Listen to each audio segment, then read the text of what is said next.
আমাদের এই মাঠটা আওয়ামী লীগ সরকারের আমলে এই মাঠটা মাটি কেটে মাটি বিক্রি করা হয়েছে। যে আমি হলে আপনাদের মাধ্যমে সেই মাঠটা পুনরুদ্ধার চাচ্ছি এবং এই ৫টা ৭টা গ্রামের এই মাঠ আমাদের পোলাপানের খেলার জায়গা নাই। আমাদের পোলাপান এখন চিপাই চিপাই থাকে, মাদকাসক্ত হইতেছে। এই যে ছোট ছোট বাচ্চা কাচ্চা দেখতেছেন সামনে প্রাথমিক একটা স্কুল, এই মাঠটা আমার বাপ দাদার আমলের মাঠ। এই মাঠটা মাটি বিক্রি করিয়া এই ইদ্দিত চেয়ারম্যান মাটি বিক্রি করিয়া সে টাকা হাতিয়ে নিয়ে গেছে। আমরা ওই সময় কিছু বলতে পারি নাই। আমরা যদি কিছু বলতাম তখন এই বাধা দেওয়ার পরেও আমাদেরকে ৫০ লক্ষ টাকা চাঁদাবাজির মামলায় পড়ে গেছে।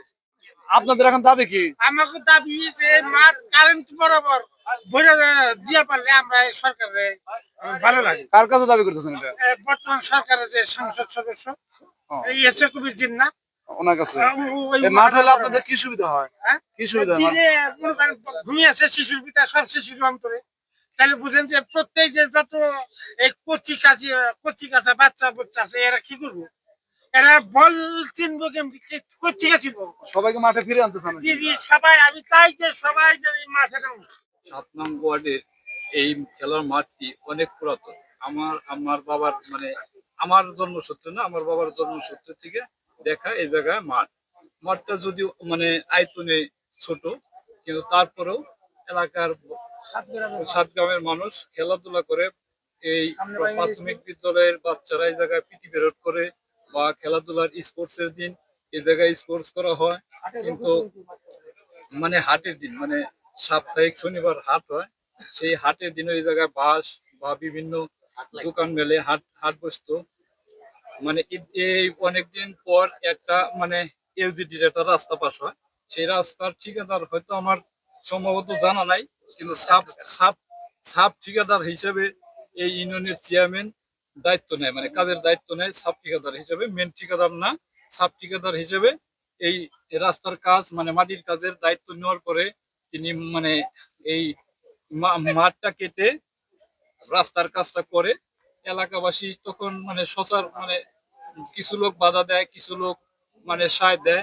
উনি তখন এই এলাকার লোকরে বোঝায়, এরকম বুঝাইছে যে আপনারা রাস্তা চান না মাঠ চান। তখন কিছু লোক হয়তো বলছে না, আমাকে রাস্তাও দরকার, মাঠও দরকার। আবার কিছু লোক না বুঝে হয়তো বলছে যে আমাকে রাস্তাই দরকার, কিন্তু রাস্তাটা তো সরকার করব, কোথায় তো মাটি আইনা করবো সরকারই ভালো জানে। এলজিডি তো টাকা দিছে, এই মাঠ কাইতে তো রাস্তা করার কোনো এখতিয়ার রাখে না। এটা আমার দৃষ্টিতে একটু একগামী হয়ে গেছে। বা রাস্তাটা দরকার, মাঠও দরকার। মাঠ কাইতে সরকারি মাঠ কাইতে সরকারি রাস্তা করার আমার জানা মতো কোনো বিধান নাই। এটা মনে হয় একটু আইনের ই হয়েছে। এখন কি ক্ষতি হচ্ছে আপনাদের মাঠ না থাকার এখন কারণে? রাস্তা হয়েছে ঠিক আছে, মাঠ না থাকার কারণে এলাকার যে ইয়াং স্টাফ কিশোর গ্যাং বা যে কিশোররা যে মাদকের সাথে সম্পৃক্ত, সেটার মূল কারণ হইতেছে মাঠটা না থাকা। মাঠ না থাকলে পোলাপান গুলো বসবে কই, কোথায় খেলবে, কোথায় সময় কাটাবে? এই মাঠ থাকলে ওই পোলাপান ইচ্ছা অনিচ্ছা একটা ক্রিকেট ব্যাডমিন্টন, ক্রিকেট বা ফুটবল নিয়ে মাঠে আসতো। সকাল বিকাল 2 টাইম একটু খেলাধুলায় মনোযোগী হইতো।